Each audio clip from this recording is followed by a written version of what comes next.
ہے. یہ الگ بات ہے. آج وقت کی جو ہے اتنی جو ہے ہو گئی ہے, کیا کہنا چاہیے کہ وقت کی برکت ختم ہو گئی ہے کہ اب ایک مہینہ ایک ہفتے کی طرح لگنے لگا ہے نا بھائی, اور ایک دن ایک گھنٹے کی طرح, اور ایک ہفتہ ایک مہینے کی طرح, اور سال تو یہ لگتا ہے کہ ابھی تو ہم نے یار روزے رکھے تھے پھر روزے آ گئے. ہوتا نہیں ہوتا.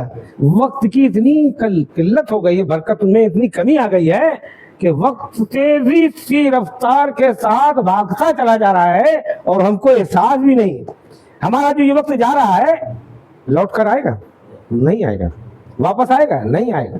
ایک ایک سانس جو نکل گئی چلی گئی, اور ہم کتنا خوش ہیں کہ اب یہ آنے والا ہے, اب وہ آنے والا تو ہے, لیکن یہ سوچو کہ تمہاری زندگی کا وقت کتنا کم ہوتا چلا جا رہا ہے, اس طرح توجہ نہیں مانی, دھیان نہیں ہے کہ اگر 20 دن میں کوئی فنکشن ہے اس فنکشن کے لیے اتالے پڑے ہوئے ہیں کہ جلدی سے آ جائے, یہ نہیں سوچ رہے یہ تو جلدی سے آ جائے گا, لیکن 20 دن ہمارے کم, ادھر کسی کی کوئی توجہ نہیں.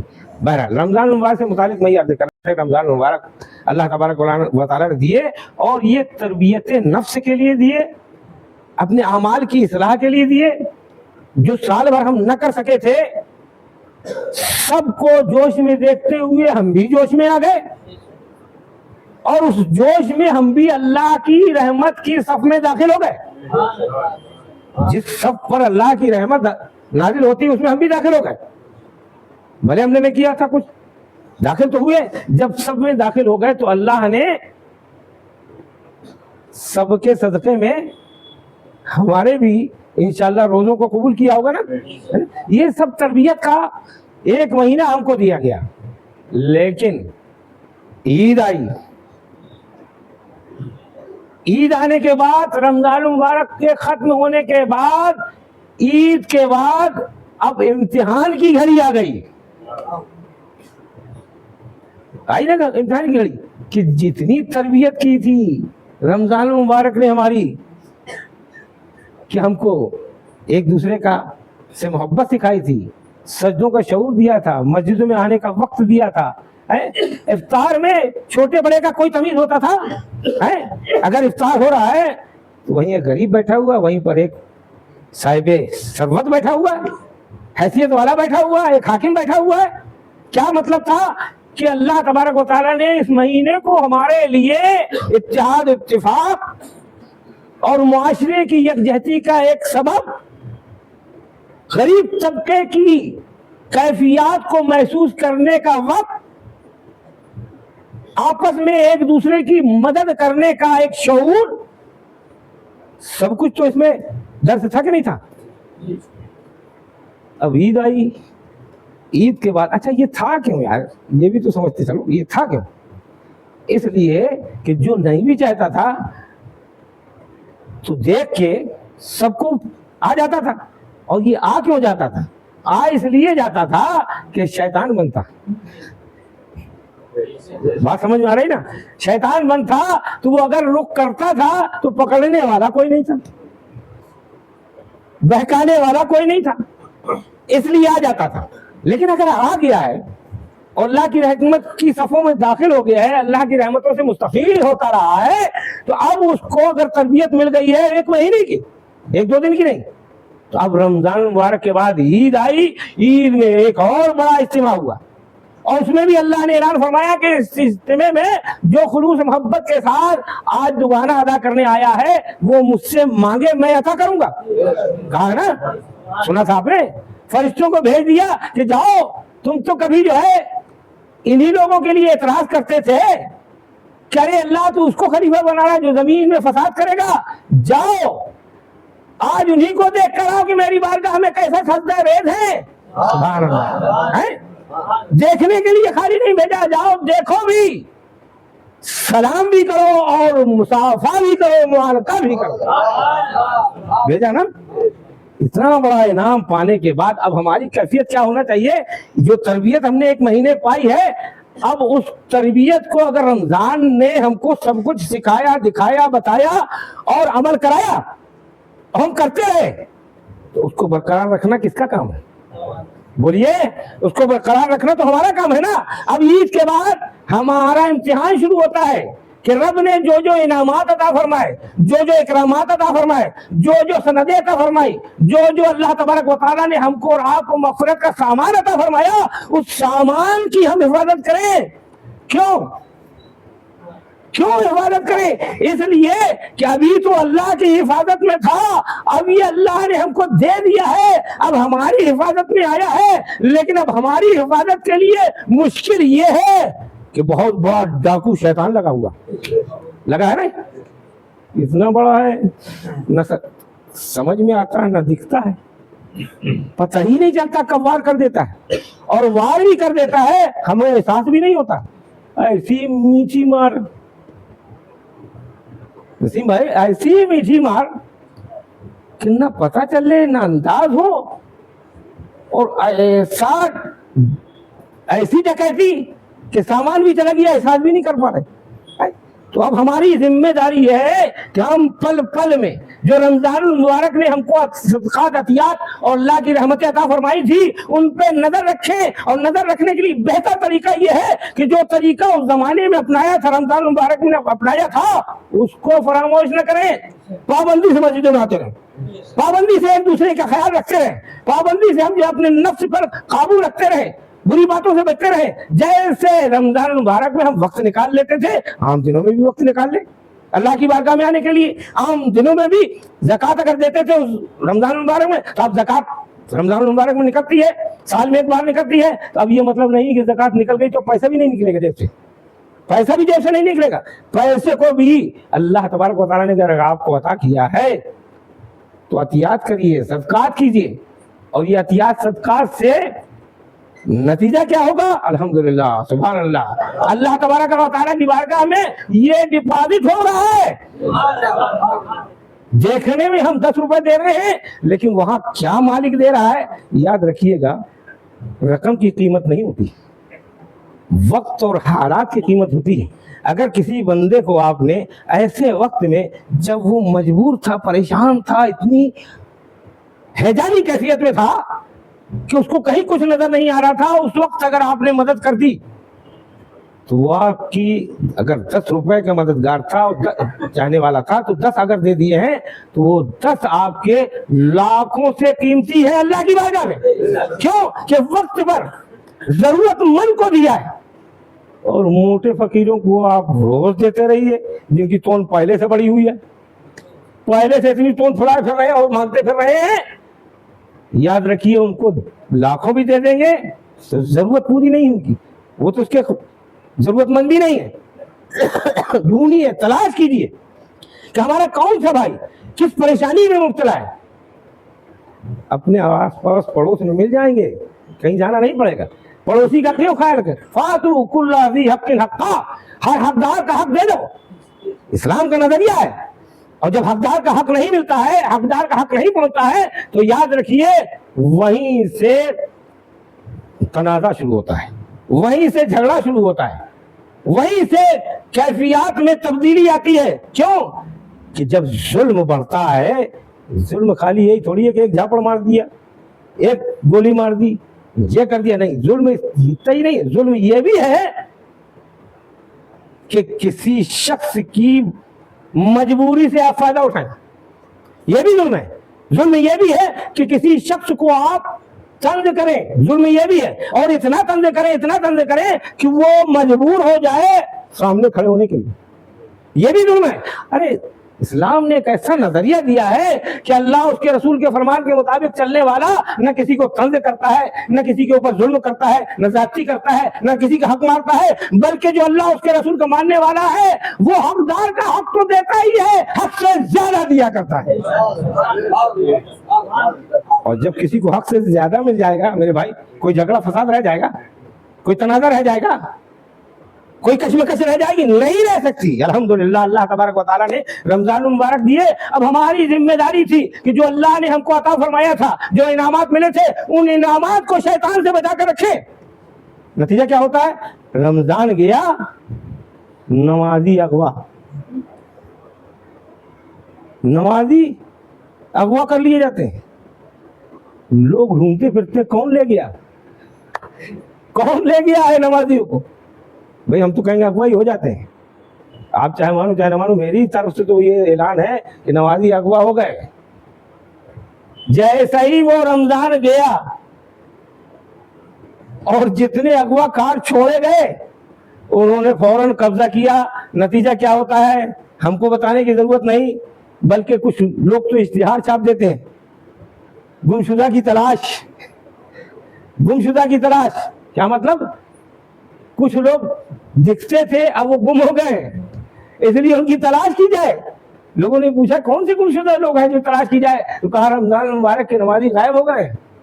عزیزان محترم، ہم مسلمان ہیں، مسلمان کا کردار، اطوار، طریقہ، اخلاص، محبت، رواداری ایک ایسے انداز پہ ہونا چاہیے کہ دیکھنے والا دور سے اس کے چال اور رفتار کو دیکھ کر کہہ دے کہ غلام مصطفیٰ چلا رہا ہے۔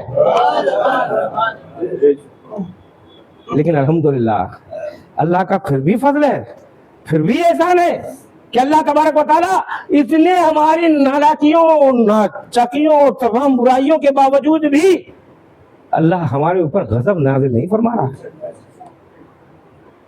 ناراض ضرور ہے لیکن غضب کیوں نہیں نازل فرما رہا ہے؟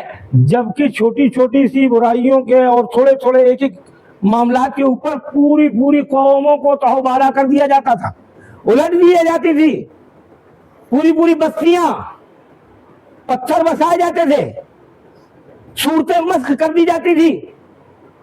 لیکن آج اگر ہم غور کرتے ہیں تو دیکھتے ہیں کہ آج ہم امت مصطفیٰ پر جو تمام امتوں میں عیب سے گناہ تھے وہ سب موجود ہیں، وہ سب موجود ہیں، لیکن ہماری بستی نہیں الٹی جاتی ہے، ہمارے اوپر یکجائی عذاب نازل نہیں ہوتا۔ ہاں ٹیلر کے طور پر ضرور کبھی کہیں کچھ ہو گیا، کبھی کہیں کچھ ہو گیا ہے، لیکن کیوں نہیں ہوتا؟ اس لیے کہ اللہ نے کلام ربانی میں فرمایا ہے اے محبوب ہم آپ کی امت پر، پوری امت پر عذاب اس لیے نازل نہیں کریں گے کہ اے محبوب انت فیہم، آپ ان کے بیچ میں موجود ہیں۔ حیات محمدی سے کیسے ثبوت ملتا ہے؟ مصطفیٰ جان رحمت ابھی ہمارے بیچ میں موجود ہے، اس لیے اللہ تبارک و تعالیٰ کلام ربانی فرما رہا وانت فیہم، آپ ان کے بیچ میں موجود ہیں، کیسے میں سب کو ختم کر دوں؟ تو مصطفیٰ جان رحمت اللہ کی رحمت بن کر ہمارے بیچ میں ہے، اس لیے یارو عذاب سے ہم بچے ہوئے ہیں۔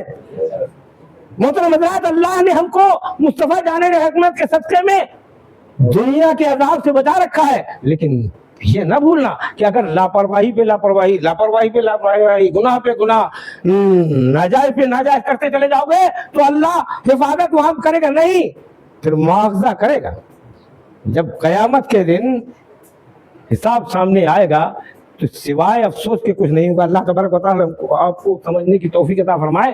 عزیزان محترم، اللہ تبارک و تعالیٰ رمضان جیسا مقدس موقع ہمیں عطا فرمایا تھا، اور اس موقع کو اگر اللہ نے ہمارے اوپر فضل و کرم سے پورا فرمایا ہے تو اب اس کی سلامتی کے لیے دعا کیجئے کہ مالک مولا جیسے ہم پہلے نمازی تھے ویسے ہی ابھی نمازی بنے رہے، جیسے ہم پہلے جو ہے نمازوں کے لیے دوڑتے تھے ویسے ہی مسجد کی طرف رواں رہے، جیسے ایک دوسرے سے محبت و خلوص کے ساتھ ملتے تھے اور صورت مسلمانی بنائے رہتے تھے۔ اے اللہ وہی موقع ہمیں سال بھر اپنے رات میں کرنے کی توفیق عطا فرما۔